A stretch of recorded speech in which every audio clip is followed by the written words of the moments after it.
The future is not simple. It's getting more and more complex every second because more and more people in the world are coming to be connected. We entangled with each other. And there's people at distant places that will change the lives of those in Finland, just as Finnish young people will change the lives of people on the other side of the planet. As we try and understand this time, as we try and understand this moment in history we're in and the future over the next 10, 20, 30, 40 years, the future that young people will be inhabiting and hopefully some of us older people will still be around to see. I think of the Renaissance as the closest historical period which is similar to today. We celebrate it 500 years later because it was a period of extraordinary genius, of breakthrough, technological breakthroughs, discovering the world was not flat but round, that we were not the center of the universe, but simply a planet around which others rotated around the sun and part of a bigger universe. The heart was not the soul, it was a pump.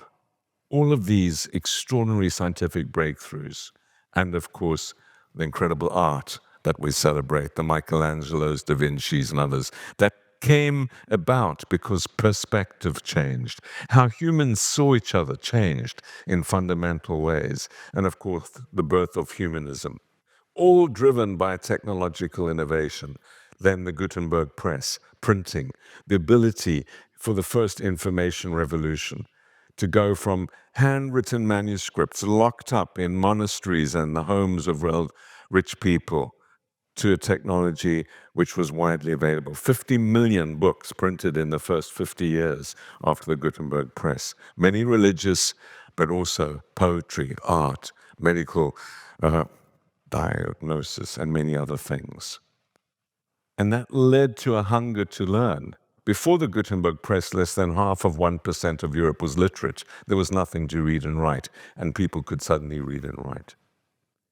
So we know what the first information revolution brought. It brought this extraordinary pollination of ideas, this ability to leapfrog, to quickly learn. And then, as now, this information revolution did not lead to people being more dispersed, but more concentrated. People wanted to go to Florence to experience this firsthand, and it was a city of great diversity. Famously, Da Vinci, gay, vegan, ahead of his time. But we also know how the Renaissance ended. We know about the religious wars, about Luther using this technology to challenge the Catholic Church, to challenge corruption, authority. We know how Savonarola lit the bonfire of the vanities to protest, to create populism. He was the Trump of 1495. He invented the political pamphlet for political gain, and he won. And so what followed was, for many people, a disaster. All the diversity in Europe was hounded out. The Inquisitions, Muslims and Jews kicked out of Europe for centuries to come. And that was the end of the Renaissance.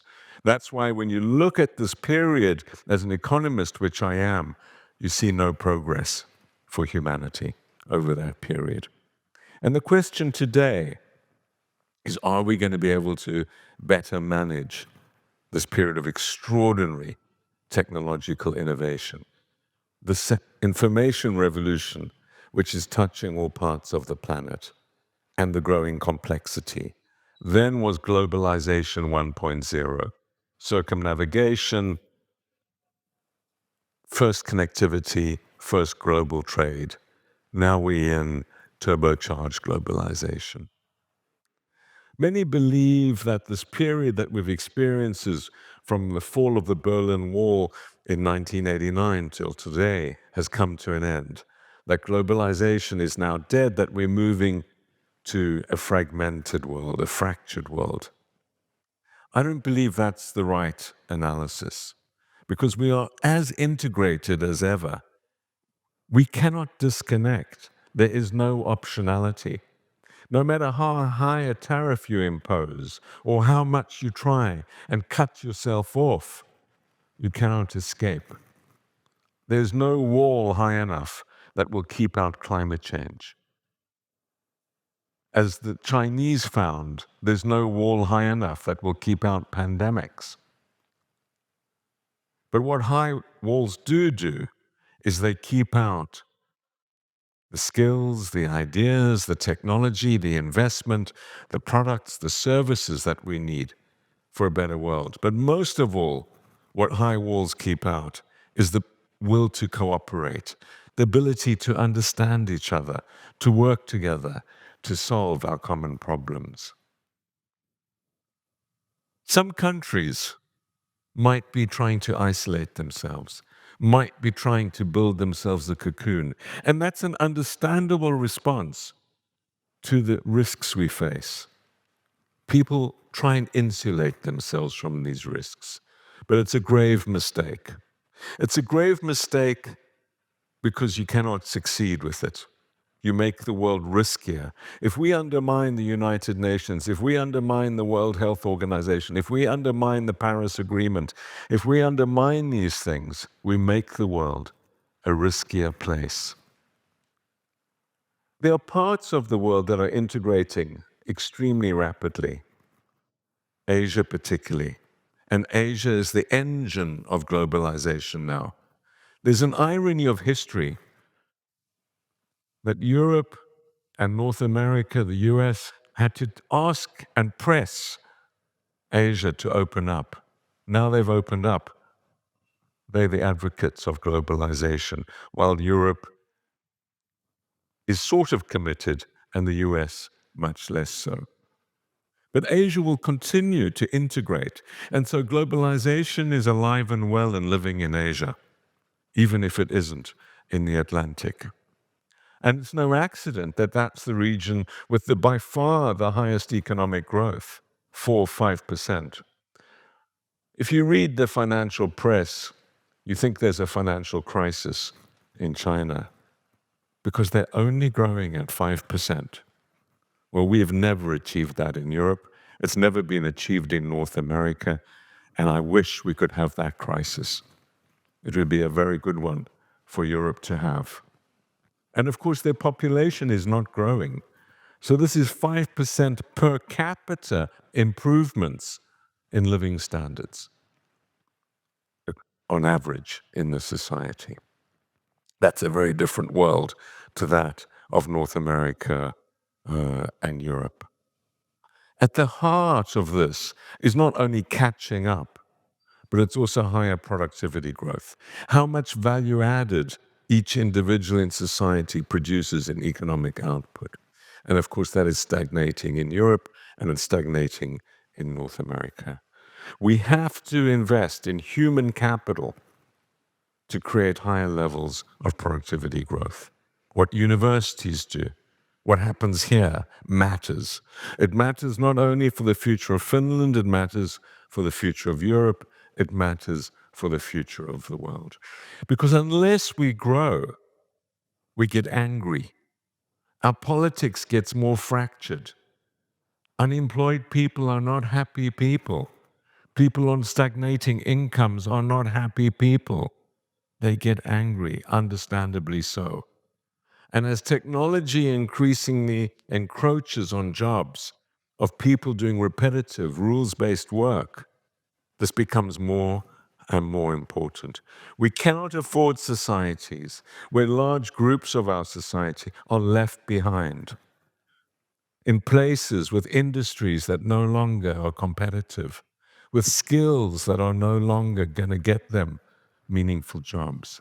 And if technology results, as it is, in higher inequality, that some people with some skills do much better, then we have more angry politics. Angry politics, populist politics, does not solve problems for societies. It's on the extremes. It leads to lower cooperation. And so economic growth is at the heart of cooperation. It's no accident that those countries around the world with growth of 5, 6, 7%, like India, are politically stable because people see governments delivering for them. They see higher living standards. Some people do better than others, but everyone is progressing, even at different speeds. And so the question really is, can we lift productivity growth? Can we lift economic growth? But also, how do we do this while transforming our economies to meet the challenges of the future? What does that mean? The environmental challenges, getting to net zero. We need massive investments in order to do that, but also the societal challenges. Finland is amongst the many countries in the world experiencing very low birth rates. I think it's like 1.2 here, and rapid aging of societies. This is a sign of success. I'm old enough to remember the books that were written in the 1970s and 80s, like The Population Bomb, Limits to Growth. All of these fears that the biggest problem facing the world was overpopulation. This was a real concern of many people only 30 or 40 years ago. And in fact, 10 years ago, books were still being written about this. Now the concern is too few people, in fact, particularly too few young people. Is this a legitimate concern? Yes and no. It's not because it's a sign of success. It's a sign of many things which we need to celebrate. The aging of societies, higher life expectancies. In Finland, women are living till 84 on average. It's incredible. Their parents would have lived till 70. That's success. Men are less wise than women. They make more stupid decisions. They don't live as long. They drink too much. They smoke too much. They're too stressed out. They stab each other with knives. They drive their cars into trees, and their average life expectancy is 79. Big difference between male and female life expectancy in Finland, but around the world. There's not a single country in the world where men are wiser than women and live longer. But men and women living longer is a good thing. It's a celebration, especially if we can make them healthier, more engaged, and less costly. And that has to be a key focus, and there are lots of ways to do that. Women having less children is also something to celebrate, because this is about the right to choose. This is about women deciding that they have control over their bodies, not being told by someone else you have to have babies, that you can get educated, that you can have your own identity. This is also progress. The ability to choose one's own destiny and that of future generations.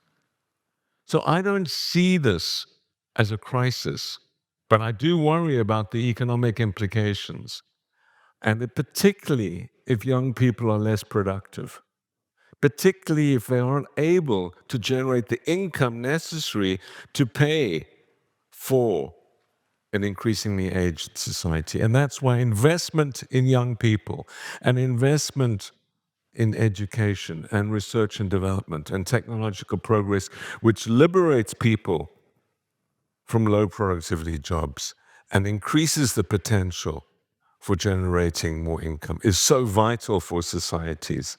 Because without that, you have a very bad situation.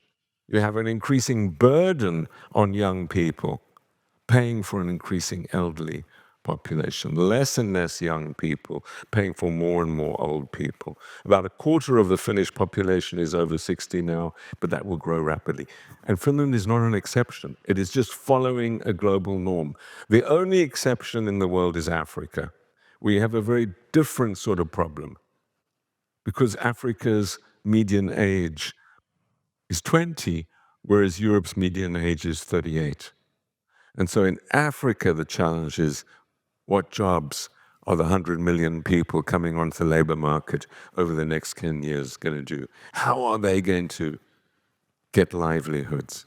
in a world where AI is leading all repetitive jobs to be automated. Robots, including in services, call centers will not exist in 10 years' time. Back offices will not exist, digital, in the cloud.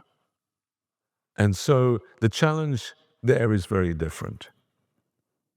So for Finland, for Europe, for the countries with lower fertility rates and rapidly aging populations, the question is, how do you make older people stay productive, stay healthy, and of course, how do you ensure that young people have a career, a life, and are able to flourish in this world? Technological change, I believe, provides part of the answer. AI is advancing, as you know, at extraordinary speed. Like the title of my talk, it's good, bad, and ugly, all combined. We need to harness the good, understand the bad and ugly, and stop them becoming problems. The ugly includes the fact that increasingly people can use these technology to do very, very bad things, like create a new pandemic with a small amount of money in synthesizing sequences. The bad includes what the algorithms on social media and others are doing, driving people down into rabbit holes, breaking down the ability to communicate, and of course the concerns on privacy and data, which need to be managed, and Europe, I think, is at the forefront of managing. And the good is the things that I hope for and that are coming, particularly in medicine. For the younger people here, I think your concerns will not be the same concerns as the concerns of my generation. Hopefully cancer and the issues around cancer will be resolved given the speed of progress in the coming decade or two. Issues that trouble me and people my age, like neurodegenerative diseases of Alzheimer's, Parkinson's, and dementia, hopefully a bit further down the road, will be addressed too. We'll move to a world of zero or close to zero energy costs. Fusion too, hopefully. But not only. What's happening in renewables is quite extraordinary. And with lower energy costs, the possibilities become even greater. AI will do many things that will make lives easier, better, more effective, and augment our human capabilities. And it would also create an interesting question as what makes us uniquely human? What is it that we humans can do that machines cannot do or will not do in the foreseeable future? And that's a tough question because the pace of technological change is so rapid. But I believe it's the creativity, the innovation, the empathy, the soft rather than the hard. Machines will be very good at coding. They will be very good at maths. They will not be very good at theater. They will not be very good at sport. They will not be very good at doing what I'm doing now, I hope, at least in my lifetime. They will not be able to connect. They will not be able to see through the data to make sense of it. And by being good at that, one will increasingly, I think, say humans have unique capabilities which will flourish in a world of increasing power of AI. And that is exciting. We don't know what the limits are. But I also think we'll be moving to a world where we understand that as we get wealthier, and Finland and Europe are already generally wealthy societies by global comparisons, what we need is less material satisfaction and more psychological. And so things that we value, like a great meal and a great chef, or a great musical concert, or a great massage, become more important. And none of those things will be done by machines over the next 10, 20, 30 years. And so being good at what you do in terms of giving people psychological satisfaction will become more important. And do not see that being replaced. And this will allow people to flourish in new ways. The geography of this, I believe, will also be important. And it's no accident that increasingly young people want to be in dynamic cities, in places where they can meet other people like themselves and pollinate, as they did in Florence 500 years ago. Place becomes more important. And so this raises a big question for governments, not least for constituency governments that have MPs representing different places, because not everywhere will flourish. And maybe we don't want everywhere to flourish because we want some places to be nature-based. And so the question is, how do you make affordable housing? How do you make it easier for people to get to cities, to get to where the high incomes, where the jobs are, to live there? And the big issue we face, of course, is the lack of affordability of housing, of transport, of other services. And that's the pressure people feel. And I believe it's at the heart of why people have become so anti-immigrant. It's because they feel it's us or them. They feel it's a competition of resources because of the lack of investment in resources. So affordable housing, public transport, all of these issues are important, but particularly where the jobs are, in the dynamic centers. We will need, I think, in Europe to change our views about migration over the coming decades. Already, I know that Finland has been very welcoming of Ukrainians, as has Europe in general.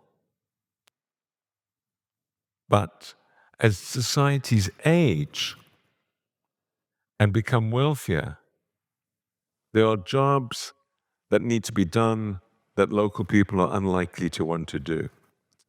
Particularly jobs like looking after the elderly, doing jobs which are very tough, which are backbreaking in the US, picking fruit, construction work, many of these things. And so how we relate to migration over time, I think, as we have rapid aging of our societies, declining fertility is going to be a key question. Being part of Schengen, Finland part of Schengen, Europe, the Schengen countries, makes it a lot easier because within Europe there's this huge ability of over 250 million people to move around. But whether that will be enough to satisfy the demands of the future is an open question, which I'm sure will be unpacked over time.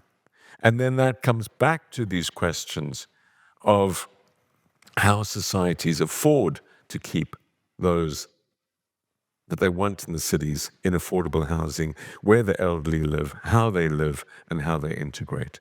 But the design of cities, the structure of cities, the 15-minute walkable city, I believe, is part of that future agenda. The future for Europe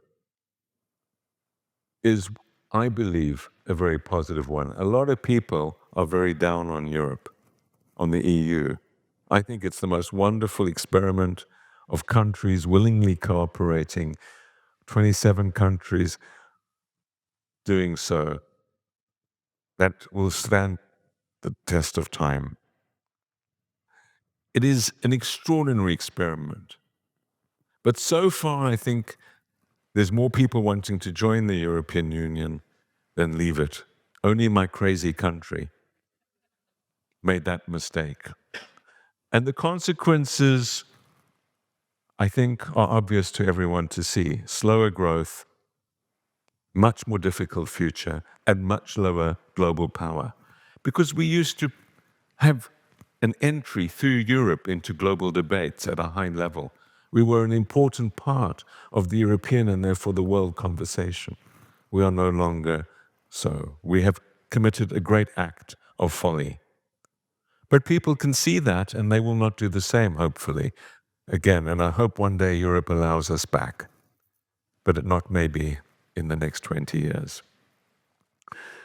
So Europe has at its heart this tremendous cooperative arrangement, which gives it flexibility, gives it a market size, gives it global power. But that is not enough, because its centrifugal force, the pulling apart of Europe, is a constant tension. Although even the populist parties now in power are not pushing for leaving Europe. The question for Europe is how it's going to build a bridge between an increasingly independent US and China and other Asian countries, and whether it's able to navigate this very complex environment. My hope is that Europe will see that it cannot take sides in this. It cannot dump Asia, and it cannot dump China. It is too important, not only in terms of market and size and investment, economic terms, but politically. To solve the world's problems, we have to work with China. There is no global problem we can think about that does not require Europe, the US, and China to be in the room and to be talking about it. Now, if the US decides it doesn't want to be part of that debate, that is a big, obvious undermining of global cooperation. But that does not mean we have to stop in Europe or in Asia. I believe that we should not allow first solutions to be enemies of second-best solutions. That we need to get on and keep doing things, and not just governments, cities and businesses are vitally important too. If the US pulls out, as it is doing, of the Paris Peace Agreement, over 70% of the carbon emitters in the US have still committed to Paris. The states like California, New York, and other states, the big businesses that have committed, and the cities that have committed account for over 70% of greenhouse gas emissions in the US. And so we need coalitions of the willing. We need coalitions of the willing that include businesses, include cities, include states, include countries that are prepared to cooperate, to move an agenda ahead to address the world's problems. We're at a crossroads for humanity. This could be the most brilliant century ever, a century where we address and are able to conquer many of the things that have afflicted humanity for time immemorial. But it's also, I think, the most dangerous century, because it's more complex, more integrated, more entangled, and the power of destruction is greater than ever. The choice of which one we live through depends not on some outside force far away, but on ourselves. Finland has a role to play in this. Finnish young people have it. It's the future of this great country and all its inhabitants depends on a peaceful, safer, stable planet. And everyone has a role to play in making that happen. By investing in education, by learning, by being at a great university, like the University of Helsinki, by being part of this community which is here today, I believe that one begins to add to everything you've done, to be stronger, to be more connected, to be more able to manage the challenges that are ahead for a brighter future. Thank you very much.